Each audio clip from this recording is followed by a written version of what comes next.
I'm recording this like a confession because I don't know what else to do with it.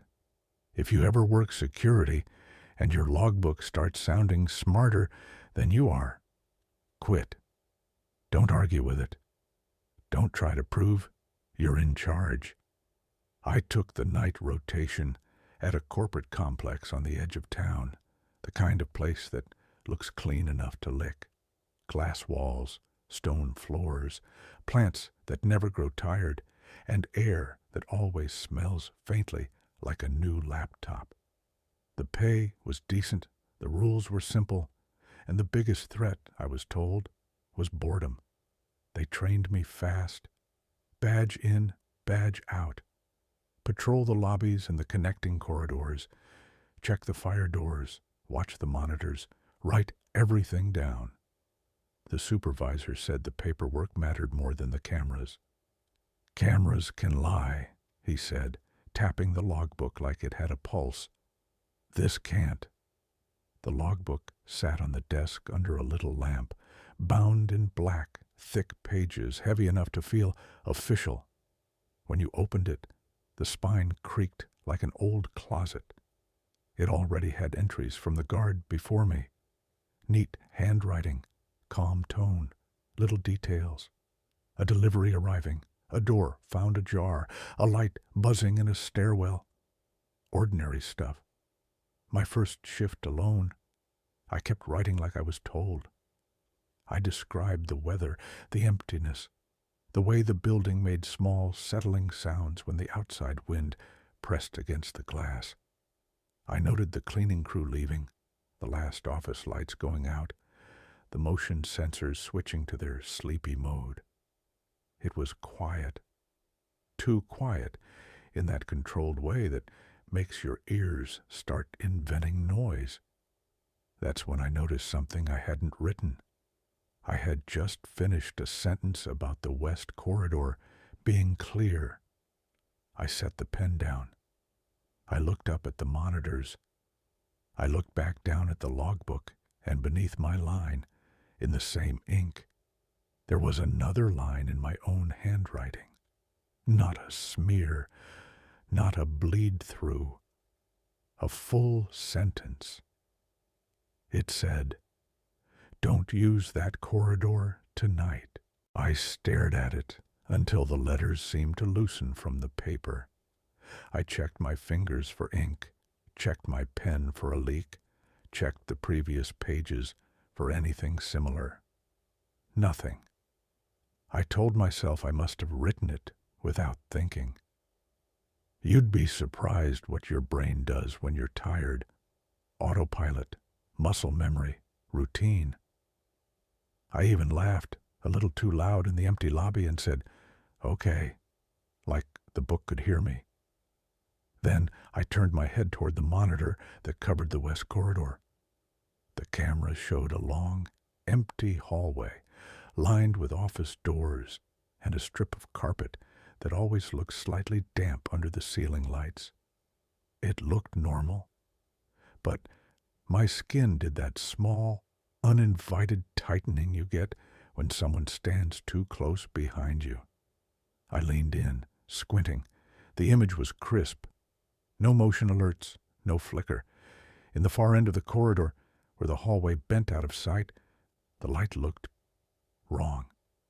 Not dimmer, not brighter, like it had a different temperature, like it belonged to a different building that had been edited into the feed.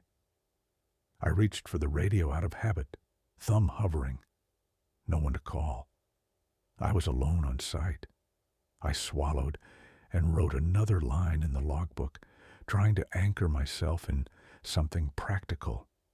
West corridor observed on camera, no visible movement. When I finished, the new sentence in the logbook was still there. "Don't use that corridor tonight." I crossed it out. Hard. I wanted the ink to bruise the page. I wrote next to it, "Ignore." The moment I lifted the pen, the page looked clean again. The crossed-out warning was gone. My ignore was gone, too. Only my earlier line remained, as if the paper had decided to forgive me. I sat back, suddenly cold. The air conditioning had been steady all night, but now it felt like it was aimed directly at the back of my neck. I told myself this was a prank, a hazing thing, invisible ink, maybe. Some security guard tradition meant to scare the new person. I flipped ahead through the pages, hunting for some reveal, some wink. The future pages were blank, but on the next blank page, near the top, there was a faint indentation, as if something had been written there and erased with obsessive care. I ran my finger over it. The paper felt slightly rough in that spot, like a scab. I tried not to look at the west corridor monitor. I failed. The light at the far end had spread, not like a spill, like it was making room for itself. I stood up. The chair wheels whispered on the tile. I walked the lobby instead, making myself busy, checking the side entrance, testing the lock, walking past the silent elevators, listening to the soft hum behind the walls. Everywhere I went, the building smelled the same, clean, faintly chemical, like polished plastic. But in the corner, near the west corridor entrance, the smell changed. It was subtle at first, like wet cardboard. Then it became more like old paper left in a basement, the kind of smell that sticks to your clothes after you leave. The corridor entrance was a simple opening, no door, just a wide hall mouth with a sensor light above it. As I approached, that sensor light did not brighten. It stayed steady, as if it didn't recognize me as a person. I stopped at the threshold. The carpet began a short distance in, darker than the lobby tile. The first stretch of hallway looked normal. Office doors, wall art, ceiling panels. And the silence there felt packed, like it had weight. I didn't step in. I remembered the warning that had written itself. I went back to the desk, sat down, and forced myself to watch the monitors like a professional. I scanned each camera in sequence. Parking lot, side entrance, loading area, lobby, elevators, stairwell, west corridor. West corridor, still empty, still wrong at the far bend. I opened the logbook again, half expecting it to be blank, as if it had never existed. It was there, heavy and calm. I wrote, "Unusual camera lighting observed in West Corridor." Before I could finish the line, the pen stopped moving. Not because my hand froze. Because the ink wouldn't flow, I scribbled on the margin. Nothing. I lifted the pen, shook it, tested it on a scrap of paper. Perfect ink. Back to the logbook. Dead. I tried a different pen. Same thing. The logbook refused to accept the sentence. I sat there with that ridiculous feeling you get when technology rejects you. Like the building had decided I didn't have permission to describe what I saw. Then, under my half-finished line, the logbook wrote for me. Call it a blind spot.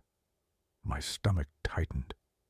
My throat made that dry click you feel in your jaw. I looked around the lobby as if someone might be crouched behind the plant with a hidden camera filming my reaction. There was no one, just the quiet and the glass and my own reflection in surfaces that refused to look friendly. I whispered, "No." The logbook wrote again, slow as a thought. You can call it that if it helps. I shut the book. The sound was too loud. I stood up and walked again, this time not to check locks, but to burn off the buzzing energy in my limbs. The building felt larger than before, as if the hallways had quietly extended while I wasn't watching. The lobby lights seemed a little farther apart. My footsteps sounded softer.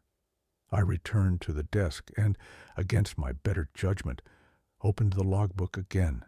The page was blank. No half sentence, no responses, nothing.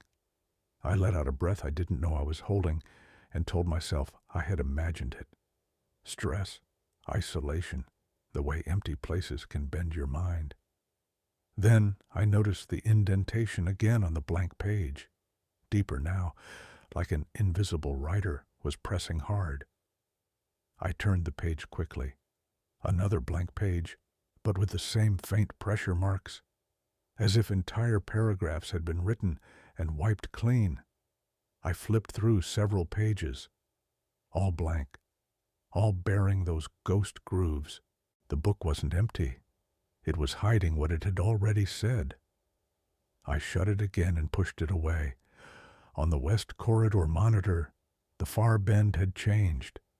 The wrong light had advanced. It now reached a point where I could see the edge of the carpet texture shifting, like fibers turning to something smoother, not wet, not shiny, just less like carpet, more like paper laid over it. I watched, unable to look away. At the edge where normal hallway met that pale wrongness, something moved. Not a person, not a shadow. A slight ripple, like a sheet being lifted by a hand you couldn't see. The motion sensor didn't react. My own body did. I stood, chair scraping back. I backed away from the desk as if distance from the monitors would help. It didn't. The image followed me in my mind. I went to the corridor entrance again. I told myself I would only look, just to confirm the camera wasn't glitching. I approached slowly, trying to keep my breathing quiet, trying to listen for any sound that didn't belong. The smell of old paper was stronger. It wasn't unpleasant exactly. It was familiar in a way that made me uneasy, like a memory from a place you shouldn't remember.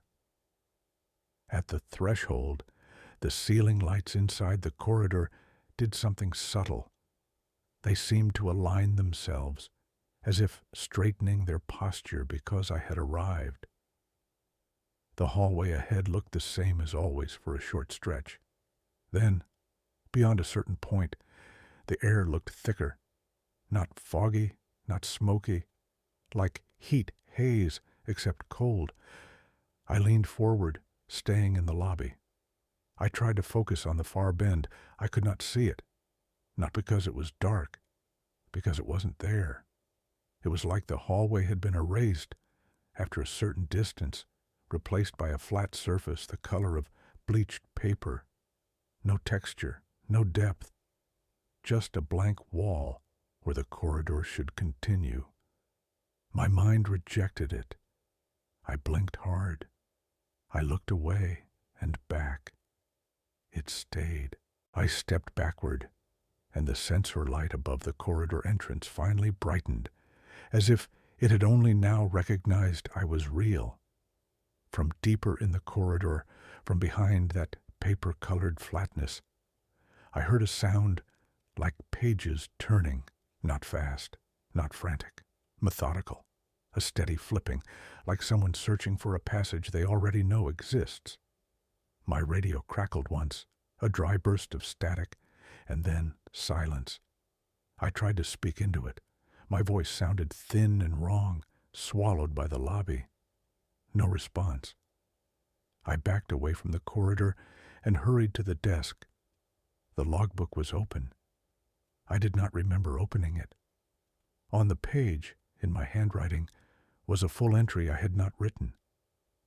It described my walk to the corridor entrance in detail, my hesitation, my breathing, my hand brushing the wall, the smell, the sensor light delay. It wrote it like a witness statement. Then, at the bottom, a final line. You keep trying to make it about the corridor. I grabbed the book, my fingers pressing into the cover. Stop, I said, not loudly, but with everything in me. The page turned by itself. The paper slid under my fingertips like it was being pulled from the spine. On the next page was a list, not numbered, not bulleted, just short phrases stacked down the page in my handwriting like reminders. watch the monitors, walk the lobby, check the west corridor, write it down, forget it, do it again. My chest tightened. I realized, with a slow dread, that the list wasn't instructions. It was a record. I flipped backward through the book, searching for earlier entries, for the calm notes from the guard before me. The pages blurred. My own hand shook. Then I saw it. An entry describing me arriving for my shift. My clothes, my posture, my expression, my bag, my way of tapping the pen on the desk when I thought no one was watching. I had never written that. Beneath it was an older entry, still in my handwriting. Older than my employment here. Older than my signature style. Older than my habits. And yet unmistakably mine. Like it came from the same hand with more time behind it. It described me leaving the building, exhausted and driving away without remembering the night at all. It described me sleeping and waking with paper smell in my hair. It described me returning to the job like nothing happened. My name was written at the end like a stamp. I looked up from the page, and for a moment I didn't know where I was. The lobby lights looked too white. The glass walls looked too thin. My reflection in the dark window looked slightly delayed, like it was watching me instead of copying me. On the west corridor monitor, the blank paper wall had moved closer. It now began much nearer to the entrance, swallowing the hallway like it was folding it into a book. The camera feed didn't flicker. It calmly accepted the impossible. I slammed the logbook shut and shoved it into the desk drawer. I locked the drawer. I put the key in my pocket. I felt ridiculous doing it, like locking a storm in a cabinet. The building's silence seemed to lean in, amused. A sound came from the corridor entrance. Not footsteps, not a voice. The soft scrape of paper against tile, as if something flat and wide was being dragged. I did not go look. I kept my eyes on the lobby. I kept my hands on the desk edge to stop them from shaking. I listened. The scrape stopped. Then, very close, behind the desk, I heard the faint scratch of pen on paper. I turned my head slowly toward the desk drawer.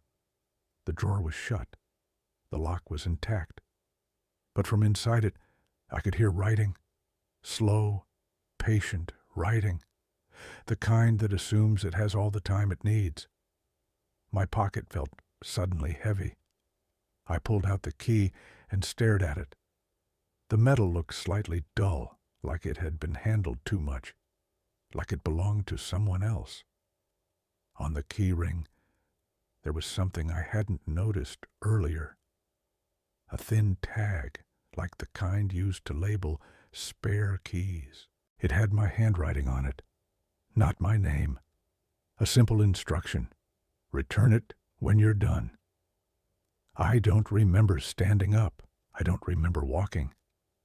I only remember the corridor smell, the old paper, and the way the lobby lights seemed farther away with every step.